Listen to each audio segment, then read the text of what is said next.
Hello and welcome to my YouTube channel RPN Sharma. Myself Nitin Kumar. Hello friends, जैसे कि आप सबको पता मैं आपके लिए ले आता हूँ लेटेस्ट जॉब नोटिफिकेशंस।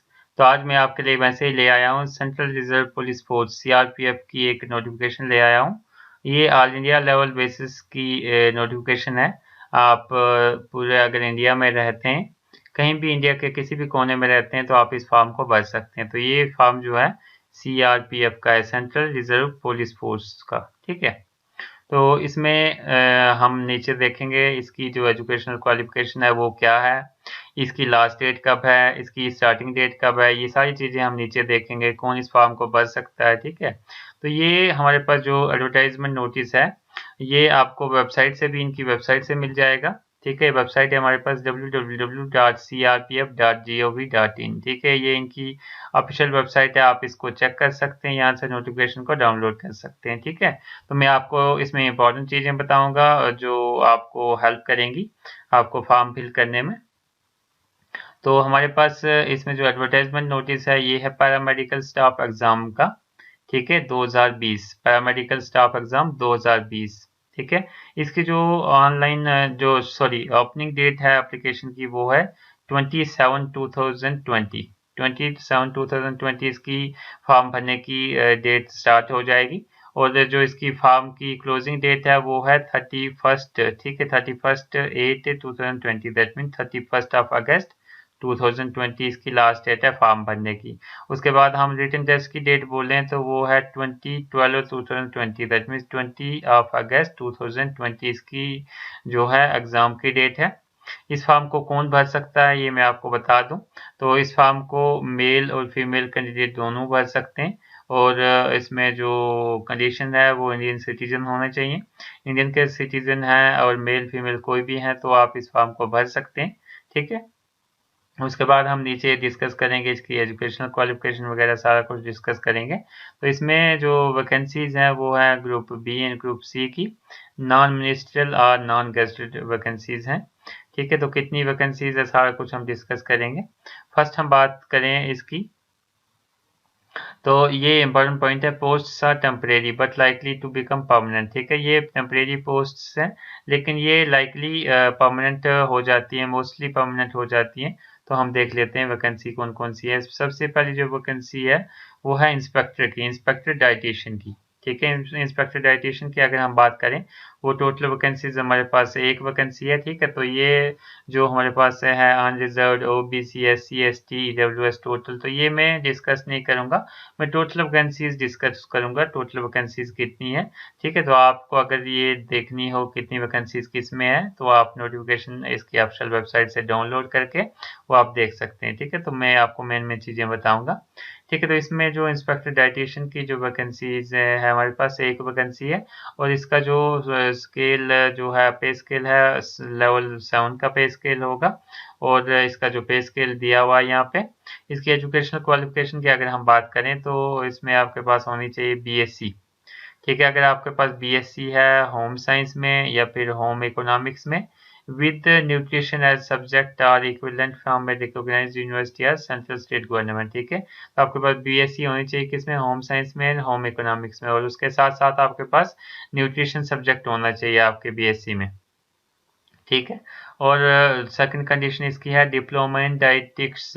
ठीक है, डिप्लोमा होना चाहिए इन डाइटिक्स में from an institution recognised by a state और सेंट्रल गवर्नमेंट, या फिर मास्टर डिग्री होनी चाहिए in home science, food and nutrition. ठीक है, या फिर मास्टर डिग्री है आपके पास होम साइंस या फूड एंड न्यूट्रिशन में तो आप इस फॉर्म को भर सकते हैं। ठीक है, इसकी एज की अगर हम बात करें, बिलो 30 ईयर्स, अगर आपकी एज बिलो 30 ईयर्स है तो आप इसको अप्लाई कर सकते हैं। ठीक है, अगर आप गवर्नमेंट सर्वेंट हैं तो आपके लिए रिलैक्सेशन है अप टू 45 ईयर्स भी अगर हैं तो आप इस फॉर्म को भर सकते हैं, गवर्नमेंट सर्वेंट्स। ठीक है, लेकिन नॉर्मल अगर हम बात करें तो आपकी एज जो है बिलो 30 ईयर्स होनी चाहिए। ठीक है, और ये कब तक होनी चाहिए, 31 अगस्त 2020 तक आपकी एज जो है बिलो 30 ईयर्स होनी चाहिए या फिर बिलो 45 ईयर्स होनी चाहिए।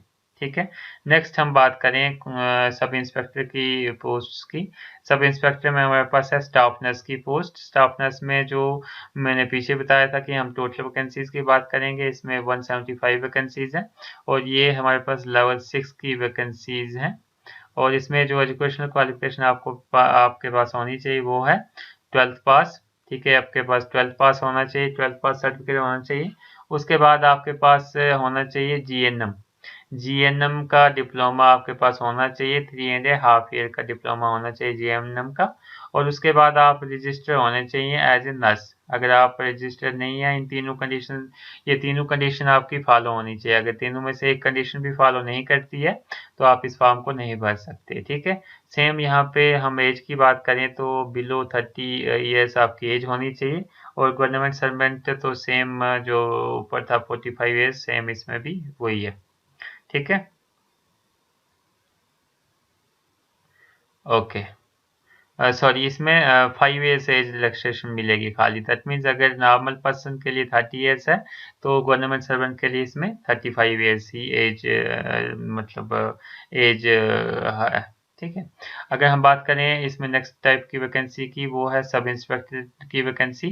तो सब इंस्पेक्टर में इसमें है रेडियोग्राफर की वैकेंसीज, वो है 8 वैकेंसीज हैं। और ये लेवल 6 की आपको पे स्केल मिलेगी। और इसमें जो एजुकेशनल क्वालिफिकेशन है आपके पास +2 होना चाहिए। दूसरा आपके पास होना चाहिए डिप्लोमा या फिर सर्टिफिकेट होना चाहिए रेडियो डायग्नोसिस में। ठीक है। और उसके बाद अगर हम एज की बात करें तो 30 ईयर्स से कम एज होनी चाहिए आपकी। और अगर आप गवर्नमेंट सर्वेंट है तो आपकी 40 ईयर्स से कम होनी चाहिए। ठीक है। नेक्स्ट टाइप की अगर हम बात करें तो वो है हमारे पास असिस्टेंट सब इंस्पेक्टर की। असिस्टेंट सब इंस्पेक्टर फार्मासिस्ट की। ठीक है। इसमें वैकेंसीज हमारे पास 84 वैकेंसीज हैं। और ये लेवल 5 की जो पे स्केल है, इसमें लेवल 5 की पे स्केल आपको मिलेगी। आपके पास इसमें क्या क्या चीज़ें होनी चाहिए, एक होना चाहिए +2 सर्टिफिकेट होना चाहिए आपके पास। दूसरा आपके पास होना चाहिए 2 साल का डिप्लोमा होना चाहिए इन फार्मेसी में। ठीक है। और तीसरी कंडीशन है आप रजिस्टर्ड होने चाहिए एज ए फार्मासिस्ट। ठीक है। तो ये 3 कंडीशन फॉलो करेंगी तो आप इस वाली पोस्ट के लिए अप्लाई कर सकते हैं। ठीक है। और इसमें एज भी मैटर करती है। जो आपकी एज है वो 20 टू 25 ईयर्स आपकी एज होनी चाहिए। अगर आप गवर्नमेंट एम्प्लॉई हैं तो आपको 5 साल का और एक्स्ट्रा बेनिफिट मिल जाएगा। दैट मीन्स 25 + 5 अगर हम करेंगे तो 30 ईयर्स भी अगर आप है गवर्नमेंट सर्वेंट हैं, अगर आपकी एज 30 भी है तो आप इस फॉर्म को भर सकते हैं। ठीक है। नेक्स्ट टाइप की वैकेंसी की अगर हम बात करें वो है असिस्टेंट सब इंस्पेक्टर साइकोथेरेपिस्ट। ठीक है। तो इसमें हमारे पास 5 वैकेंसीज हैं। लेवल 5 की पे स्केल इसमें है। और इसमें जो एजुकेशनल क्वालिफिकेशन है वो है +2। उसके साथ साथ ही आपके पास होनी चाहिए बैचलर इन साइकोथेरेपी, या फिर 3 साल का आपके पास डिप्लोमा होना चाहिए साइकोथेरेपी में। ठीक है। और इसमें जो एज लिमिटेशन है वो है 20 टू 25 ईयर्स। ठीक है। तो ये अगर क्राइटेरिया आप फॉलो करते हैं तो ये वाली वैकेंसीज के लिए आप अप्लाई कर सकते हैं। नेक्स्ट टाइप की अगर हम देखें वैकेंसी वो है assistant sub inspector dental technician. Dental technician की अगर हम बात करें इसमें 4 वैकेंसीज हैं। और ये लेवल 5 पे स्केल आपको मिलेगा इसमें। इसमें आपके पास जो एजुकेशनल क्वालिफिकेशन है वो है मैट्रिक विद साइंस। आपके पास मैट्रिक होना चाहिए और आपके पास साइंस सब्जेक्ट इसमें होना चाहिए। उसके साथ साथ ही आपके पास 2 इयर्स डेंटल हाइजीनिस्ट कोर्स होना चाहिए। 2 साल का डेंटल हाइजीनिस्ट कोर्स आपने किया होना चाहिए। ठीक है। इसमें जो एज की अगर हम बात करें तो 22 और 25 ईयर्स के बीच में आपकी एज होनी चाहिए। ठीक है। नेक्स्ट टाइप की वैकेंसी अगर हम देखें वो है असिस्टेंट सब इंस्पेक्टर की लेबोरेटरी टेक्नीशियन में। ठीक है। तो इसमें जो टोटल वैकेंसीज हैं वो है 64। और आपको लेवल 5 की जो पे स्केल आपको मिलेगी। इसमें जो आपके पास क्वालिफिकेशन होनी चाहिए वो है मैट्रिकुलेशन विद साइंस। ठीक है। और उसके साथ साथ ही आपके पास डिप्लोमा होना चाहिए मेडिकल लैब टेक्नोलॉजी में, या फिर आपके पास सर्टिफिकेट होना चाहिए मेडिकल लैब टेक्नोलॉजी का। उसके बाद आपकी जो एज है इसमें होनी चाहिए 20 टू 25 ईयर्स। ठीक है।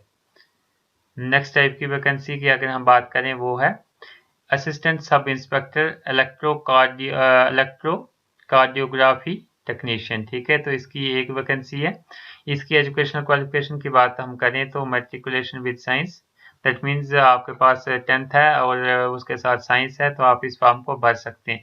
प्लस आपके पास इसमें सर्टिफिकेट होना चाहिए इलेक्ट्रोकार्डियोग्राफी टेक्नोलॉजी का, ठीक है। और एज की बात हम इसमें करें तो आपकी एज जो है 20 to 25 ईयर्स के बीच में होनी चाहिए। नेक्स्ट टाइप की वैकेंसी की अगर हम बात करें वो है हेड कांस्टेबल की। तो हेड कांस्टेबल में अगर हम बात करें वो है साइकोथेरेपी असिस्टेंट और नर्सिंग असिस्टेंट और मेडिक, ठीक है। तो इसमें जो टोटल वैकेंसीज हमारे पास है वो है 88 वैकेंसीज, ठीक है। 88 वैकेंसी में इसमें जो एजुकेशनल क्वालिफिकेशन आपकी होनी चाहिए वो है +2, ठीक है। +2 के साथ साथ ही आपके पास 2 साल का डिप्लोमा होना चाहिए, डिप्लोमा और या फिर सर्टिफिकेट कोर्स होना चाहिए किसमें, साइकोथेरेपी में। और डिजायरेबल अगर हम बात करें, अगर आपके पास 1 साल का एक्सपीरियंस भी होना चाहिए इसमें फील्ड का। और इसमें एज की बात करें तो आपकी एज जो है 18 to 25 ईयर्स के बीच में होनी चाहिए। और अगर आप गवर्नमेंट सर्वेंट है तो आपकी एज 40 ईयर्स तक भी चल सकती है, ठीक है। नेक्स्ट हम बात करें हेड कांस्टेबल एएनएम मिडवाइफरी की। तो इसमें जो हमारे पास वैकेंसीज हैं वो 3 वैकेंसीज हैं। इसमें जो एजुकेशनल क्वालिफिकेशन है वो है +2 होना चाहिए आपका। उसके बाद 2 इयर्स डिप्लोमा होना चाहिए ऑक्सिलरी नर्स मिडवाइफरी में। ऑक्सिलरी नर्स मिडवाइफरी में अगर होगा आपका डिप्लोमा, तो उसके बाद आपके पास 1 ईयर का एक्सपीरियंस भी होना चाहिए, ठीक है। तो 3 चीज़ें इसमें फॉलो होनी चाहिए तब इस फॉर्म को भर सकते हैं। और साथ साथ में ये एज का फैक्टर भी हमने देखना है कि आपकी एज भी 18 से 25 साल के बीच में होनी चाहिए। अगर आप गवर्नमेंट सर्वेंट हैं तो 40 साल तक भी आप इस फॉर्म को भर सकते हैं। देन बात करें हम हेड कांस्टेबल डायलिसिस टेक्नीशियन, ठीक है। तो इसमें हमारे पास 8 वैकेंसीज हैं।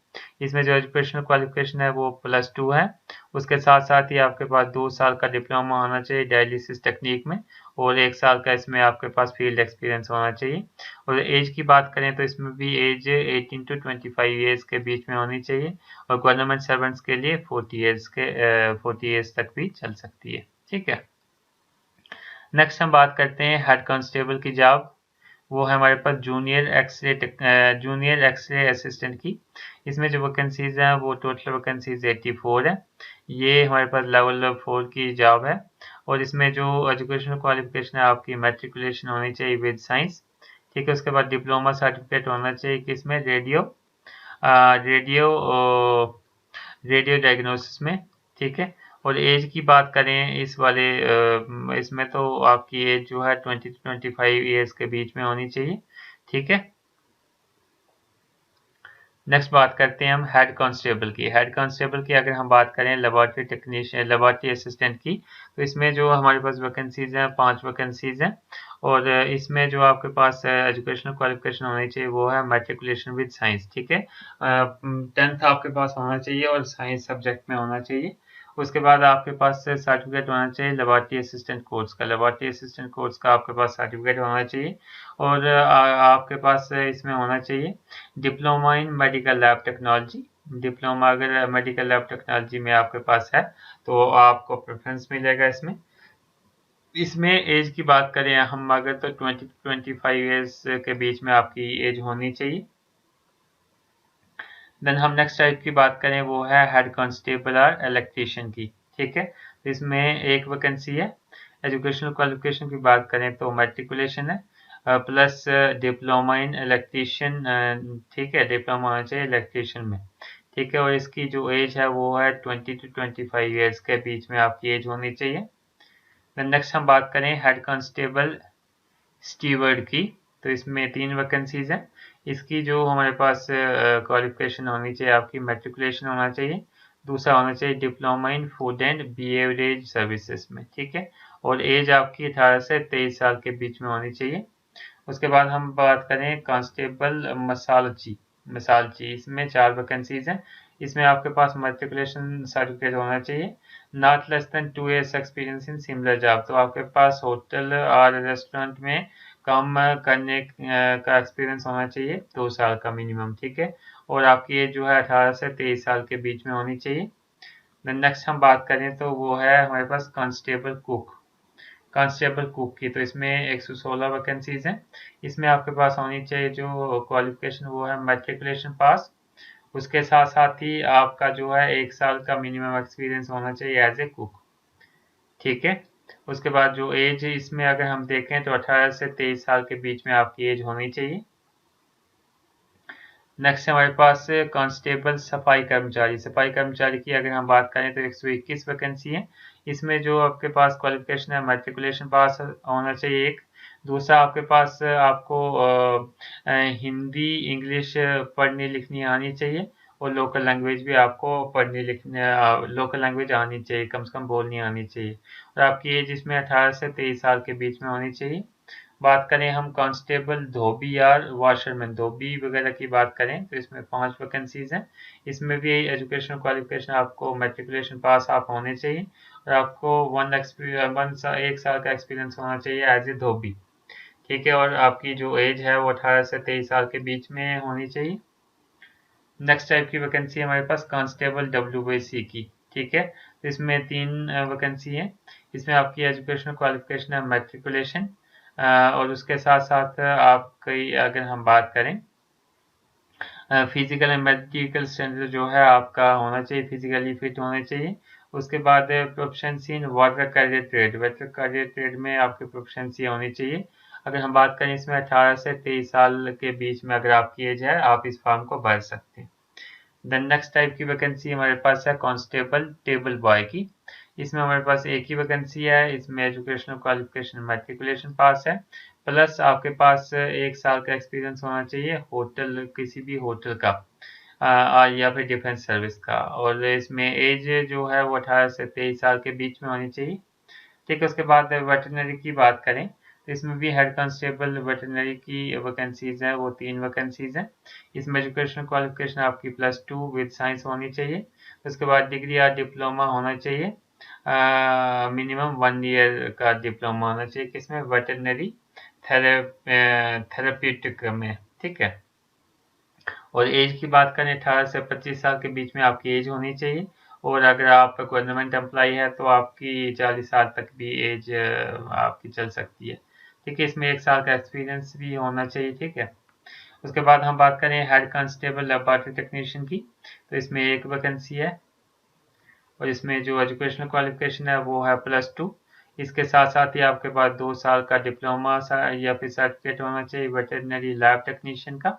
ठीक है, इसमें जो एज है वो है 18 से 25 साल एज और जो गवर्नमेंट सर्वेंट है उसके लिए 40 साल। ठीक है, डिजायरेबल अगर आपके पास 1 साल का एक्सपीरियंस है लेबोरेटरी टेक्नीशियन का तो आपको प्रेफरेंस मिलेगा इसमें।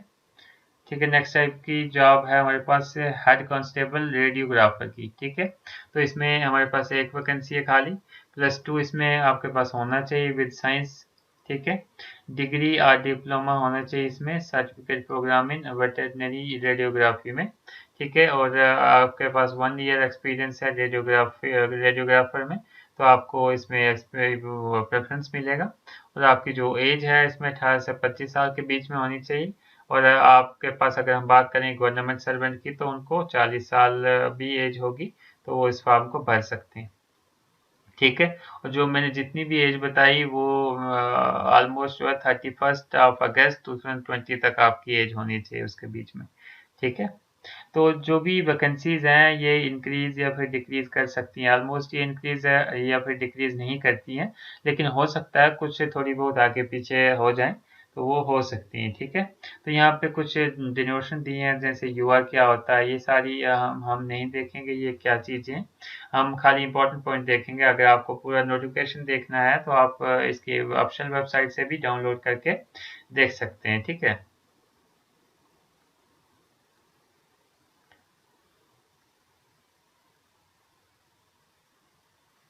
नेक्स्ट इंपॉर्टेंट पॉइंट्स हमारे पास हैं वो हम देखेंगे। ठीक है, तो मैं इसमें हमारे पास नोट हैं, इंपॉर्टेंट नोट्स हैं वो हम देखेंगे। फर्स्ट इंपॉर्टेंट नोट है। ठीक है,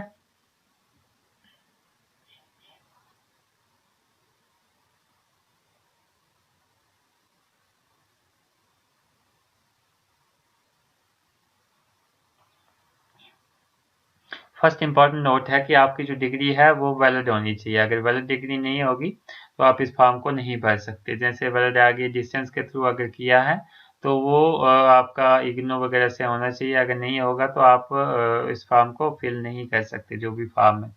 जो सेकंड नोट है, इम्पोर्टेंट नोट है, वो है हमारे पास कि अगर आपके पास जो एक्वायर्ड क्वालिफिकेशन, डिजायरेबल क्वालिफिकेशन जो मैंने ऊपर बताई, वो अगर फार्म की लास्ट स्टेज तक आपकी एजुकेशन क्वालिफिकेशन का सर्टिफिकेट अगर आपके पास नहीं है, तो आप इस फॉर्म को नहीं भर सकते। ठीक है।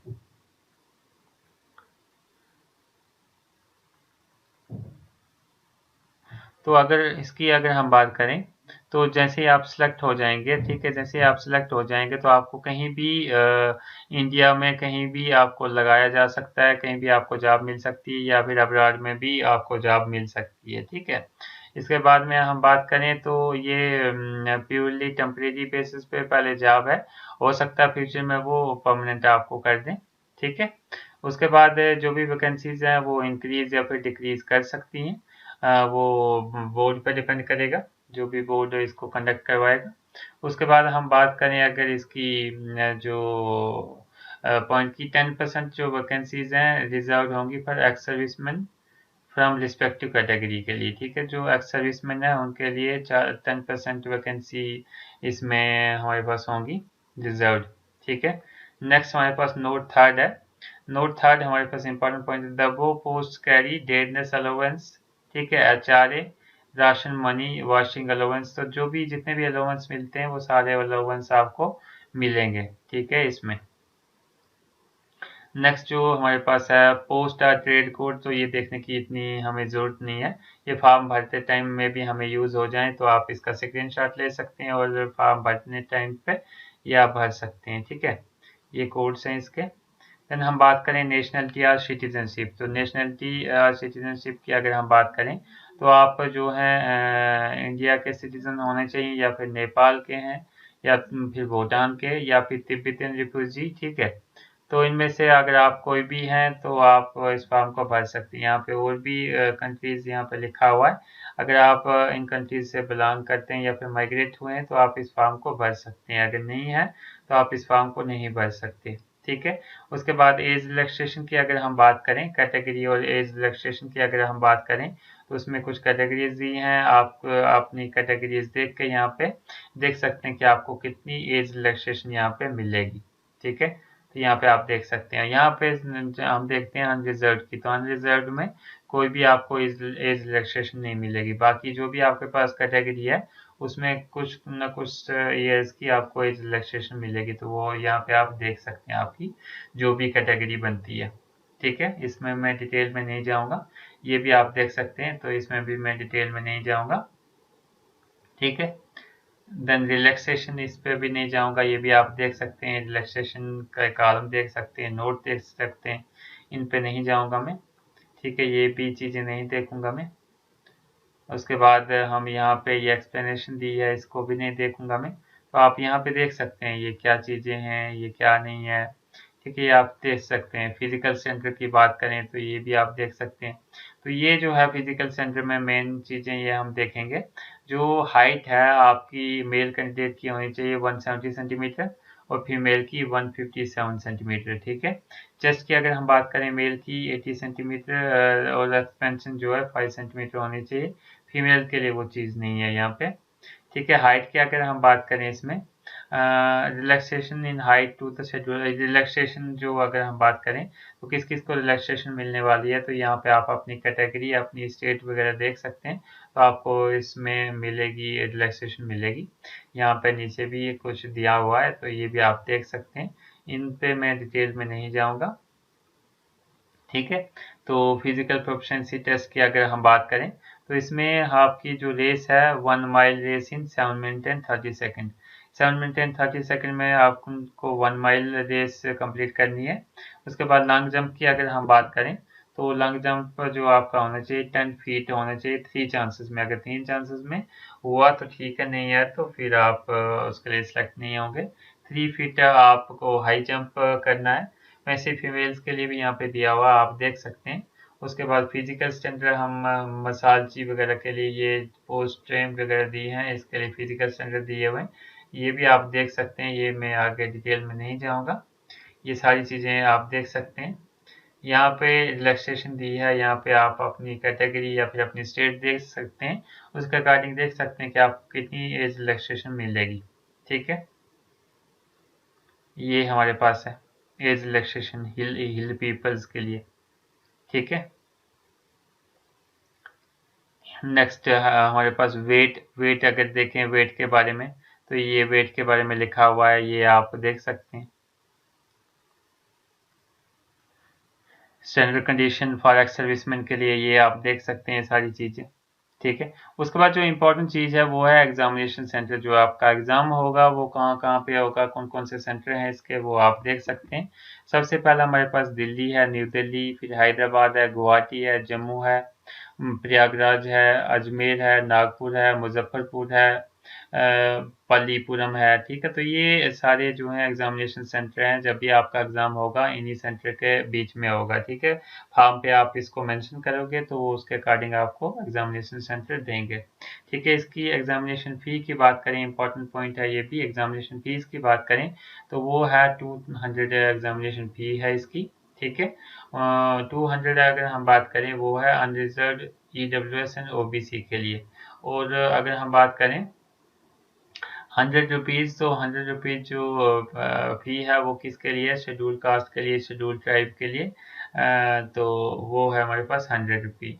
अगर हम फीमेल कैंडिडेट की बात करें तो उनको कोई भी फीस देने की ज़रूरत नहीं है, वो उनको फ्री फॉर्म इसलिए भर सकते हैं, ठीक है। और जो फ़ी जो है आपको इंडियन पोस्टल ऑर्डर और बैंक ड्राफ्ट के थ्रू आपको फ़ी पेमेंट करनी है, दैट मीन डिमांड ड्राफ्ट वगैरह बना के, ठीक है। ओके, और डिमांड ड्राफ्ट किसके नाम पे आपको बनाना है, यहाँ पे लिखा हुआ है ऑर्डर और bank draft in favour of the DIG, ठीक है। तो ये एड्रेस है, इसके नाम पे बनाना है आपको, DIGP group centre CRPF Bhopal, ठीक है। इसके ये जो नाम है इस नाम पे आपको बनाना है डीडी, और ये पेएबल होना चाहिए एट एसबीआई बंगरासिया, ठीक है। तो ये इंपॉर्टेंट चीज़ है, ये आपको देखनी है। तो इसके लिए अप्लाई कैसे करें, ये भी बहुत ही इंपॉर्टेंट चीज़ है, ये हम देखेंगे कैसे अप्लाई करें इसके लिए। तो जो भी एप्लीकेशन है ये इसके साथ अटैच की हुई है, इस नोटिफिकेशन के साथ मैं आपको दिखाऊंगा आगे कैसी आपकी एप्लीकेशन फॉर्म होगी। तो जो एप्लीकेशन फॉर्म है must be submitted by hand और पोस्ट ऑनली, ठीक है। या फिर हाथ से आप जमा कर सकते हैं या फिर बाय पोस्ट आप जमा कर सकते हैं। कहाँ पे जमा करना है वो मैं बताऊंगा, ये वाला जो एड्रेस है इसी पे ही आपको पोस्ट वो करना है, सबमिट करना है, DIGP group centre CRPF Bhopal, ठीक है। और इसकी जो ओपनिंग डेट है वो है 27, दैट मीन 20 जुलाई 2020 से स्टार्ट हो जाएगी, और 31 अगस्त 2020 को इसकी लास्ट डेट है फॉर्म की, ठीक है। ये कहाँ पे पहुंचना चाहिए, ये देखो यहाँ पे एड्रेस दिया हुआ है, ठीक है। अगर आपको बाई पोस्ट आपको भेजना है तो ये पहुंचना चाहिए DIG group centre CRPF Bhopal village Bangrasia, ठीक है, ताल्लुक हजूर, डिस्ट्रिक्ट भोपाल MP 462045। तो ये इसका फुल एड्रेस है। इस एड्रेस पे आपको क्या कर लेना है, इस एड्रेस पे आपको इस जो भी एप्लीकेशन है कंप्लीट भर के ये यहाँ के लिए भेज देनी है, ठीक है। तो उसके बाद ये कुछ पॉइंट हैं ये हम नहीं देखेंगे, हम देखेंगे इंपॉर्टेंट पॉइंट्स देखेंगे, ठीक है। ये इसकी ऑफिशियल वेबसाइट है www.crpf.gov.in, ठीक है। इस पे जाके आप ये पूरा नोटिफिकेशन डाउनलोड कर सकते हैं और देख सकते हैं क्या क्या रिक्वायरमेंट हैं, क्या क्या चीज़ें हमें भेजनी है उनको। तो ये सारा मैं वीडियो में वैसे बता दूंगा, लेकिन आप अपनी कन्वीनियंस के लिए आप इसको डाउनलोड कर सकते हैं, ठीक है। और इम्पॉर्टेंट चीज़ें जो है आपको अपना जो मोबाइल नंबर देना है वो करेक्ट देना है, ईमेल आईडी वैलिड देना है, ठीक है, ताकि आपसे वो बाद में भी कांटेक्ट कर सकें, ठीक है। नेक्स्ट अगर हम बात करें last date for receipt of application, ठीक है। तो जो लास्ट डेट वो कब है हमारे पास रिसीव करने की, एप्लीकेशन रिसीव करने की, वो है हमारे पास 4/9/2020, ठीक है।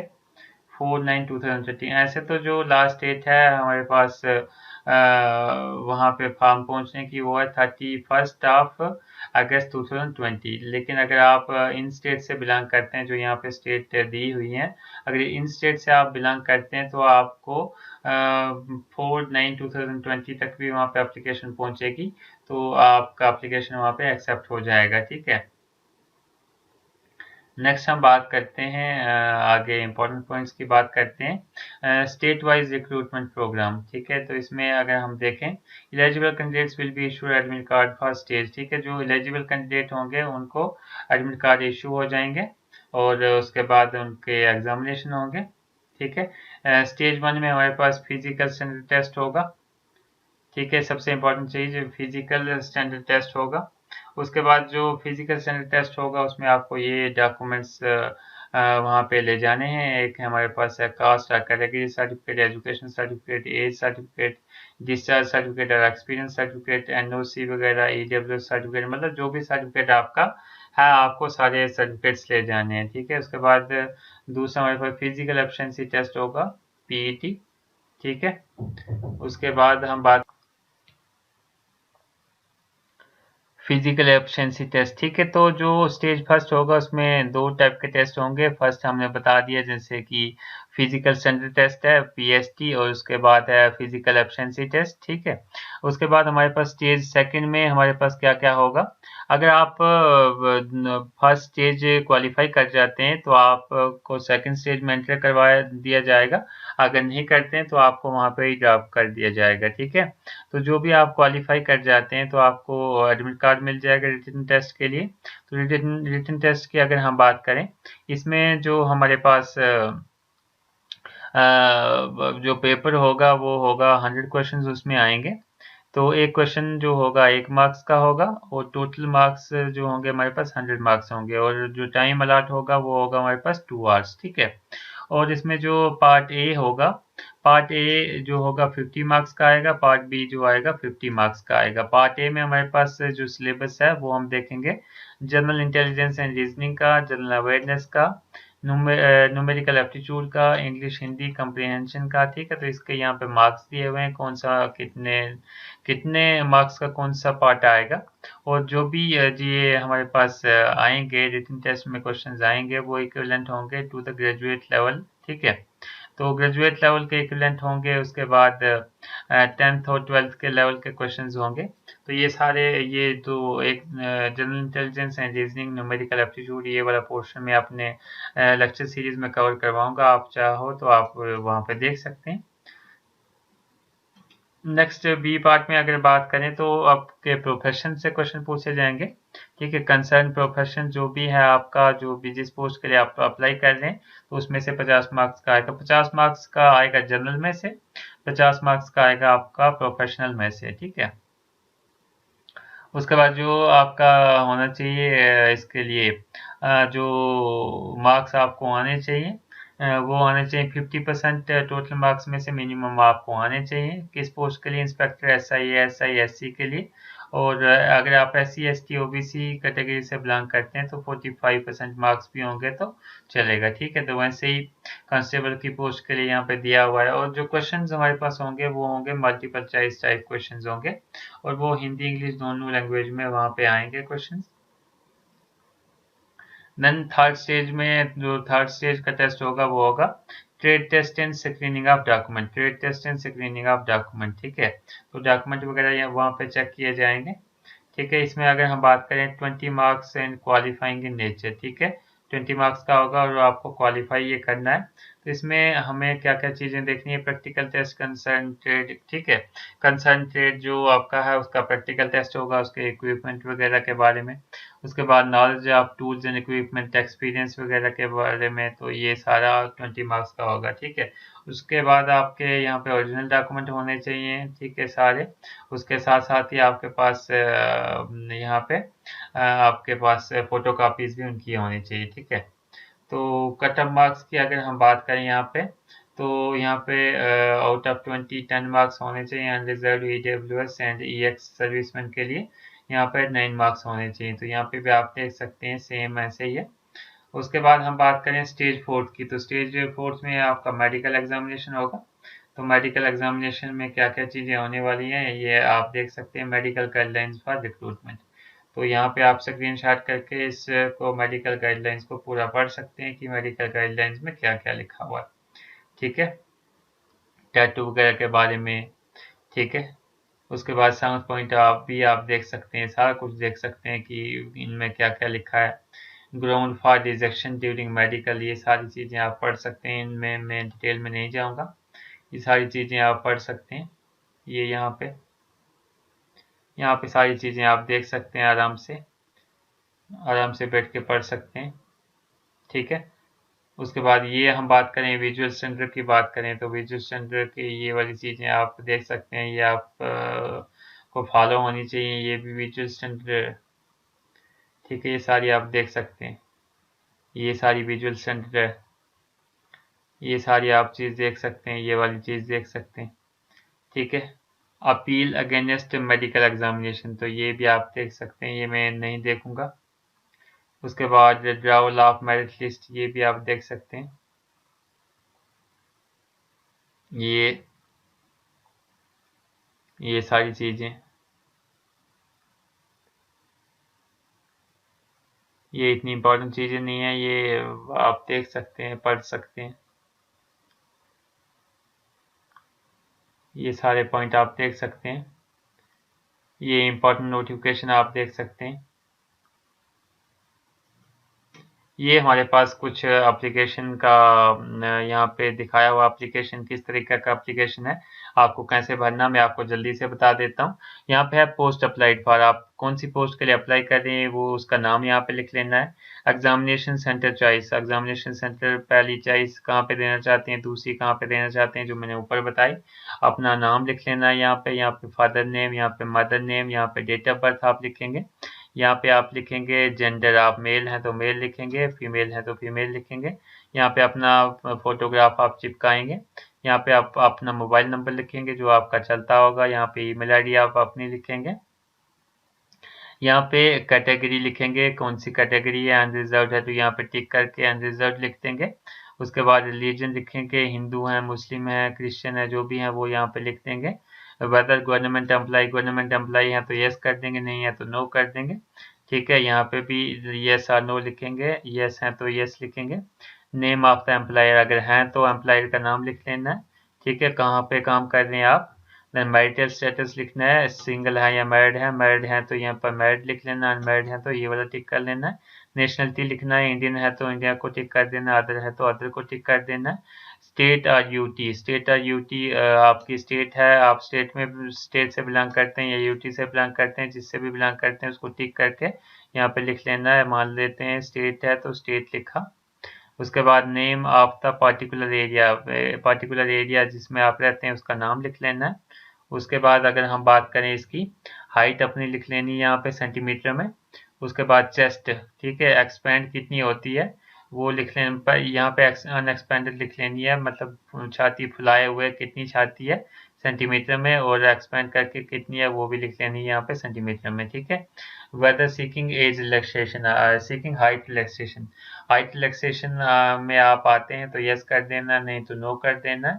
वेदर सीकिंग एज रिलैक्सेशन, इसमें भी यस और नो कर देना। तो यहाँ पे कुछ लिखा है dependent family members of person killed in yards, yards में अगर आपके पर्सन वगैरह कोई किल्ड हुए हैं वो लिख लेना है यस और no. Then dependent family of yards वगैरह, ठीक है, ये originally domicile in Jammu and Kashmir वो उसका लिख लेना है। फिर एक्स सर्विसमैन का लिख लेना, अगर हैं तो उसके बारे में लिख लेना, अगर नहीं है तो नो कर देना, बाकी फिर इसमें कुछ नहीं लिखना है आपने। उसके बाद हम बात करें इसमें एजुकेशनल क्वालिफिकेशन के बारे में लिखना है। सबसे पहले टेंथ के बारे में लिखना है, टेंथ के बारे में आपको लिख लेना है यहाँ पे। Year of passing, name of school और कॉलेज, नेम ऑफ बोर्ड और university, serial number of certificate, तो ये सारे लिख लेने हैं। उसके बाद आपके पास टेक्निकल क्वालिफिकेशन एंड एक्सपीरियंस है वो यहाँ पे लिख लेना है। उसके बाद अगर हम बात करें इम्पॉर्टेंट पॉइंट की, वो है हमारे पास पोस्टल एड्रेस। पोस्टल एड्रेस मतलब आपका जो एड्रेस है वो यहाँ पे लिख लेना है। यहाँ पे परमानेंट एड्रेस यहाँ पे लिखना है, जहाँ पे आप रह रहे हैं वो एड्रेस, यहाँ पे परमानेंट एड्रेस लिखना है। यहाँ पे आधार कार्ड नंबर लिख लेना है, अगर आपके पास है तो लिखना है, नहीं तो ज़रूरी नहीं है। कोई क्रिमिनल केस आपके खिलाफ चल रहा है तो वो लिख लेना है। उसके बाद एफआईआर कोई लॉन्च हुई है तो वो लिख लेना है। ये इसमें पुलिस ने अरेस्ट किया है वो वाला लिख लेना है। उसके बाद क्रिमिनल केस कोई पेंडिंग है वो वाला लिखना है यस और नो में। डिटेल्स ऑफ फी पेड वो लिख लेना है। देन नेक्स्ट अब आपने यहाँ पे क्या कर लेना है, यहाँ पे सिग्नेचर कर देने हैं, ठीक है, यहाँ पे सिग्नेचर कर देने अपने।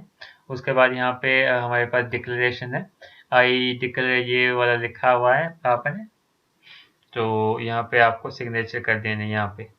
ठीक है, उसके बाद हमारे पास यहाँ पे डिक्लेरेशन दी है, इसको देखने की कोई ज़रूरत नहीं है। ठीक है, ये डिक्लेरेशन है। ये डिक्लेरेशन में आपको लिख लेना है, यहाँ पे लिख लेना है आई। ठीक है, आई अपना नाम लिख लेना है। उसके बाद श्री जो भी आपके फादर नेम है, यहाँ पे फादर नेम लिख लेना है। यहाँ पे आपकी एज लिख लेनी है। यहाँ अपना जहाँ आप गांव जिस गांव में रहते हैं वो लिख लेना है। यहाँ पे डिस्ट्रिक्ट लिखना है, यहाँ पे स्टेट का नाम लिखना है। यहाँ पे आपको अपने सिग्नेचर करने हैं। ठीक है, उसके बाद यहाँ पे प्लेस और डेट लिखनी है, देन अंडरसाइन डिक्लेरेशन। ठीक है, उसके बाद अगर हम बात करें, ये हमारे पास certificate of serving defence personnel, defence personnel में आप सर्व कर रहे हैं उसका सर्टिफिकेट है। तो ये काफ़ी सारे सर्टिफिकेट्स के फॉर्मेट्स दिए हैं। अगर आप पे ये फॉर्मेट अप्लाई होता है तो आप इस फॉर्मेट को भर के अपने जो सर्टिफिकेट है वो तैयार कर सकते हैं। ये SC/ST कास्ट का सर्टिफिकेट है, ये आपको बनवाना है। ठीक है, तो ये सारी चीज़ें आपको करनी है। तो मैं इन पे डिटेल में नहीं जाऊंगा, ये सारे सर्टिफिकेट आप इसकी ऑफिशियल वेबसाइट से डाउनलोड कर सकते हैं। ठीक है, आई होप आपको ये वीडियो अच्छी लगी हो। अगर अच्छी लगी हो तो आप चैनल को सब्सक्राइब करें, और आप अपने फ्रेंड्स के साथ इसको शेयर भी कर सकते हैं। Thank you. If you like the videos then like, comment, share and subscribe my YouTube channel.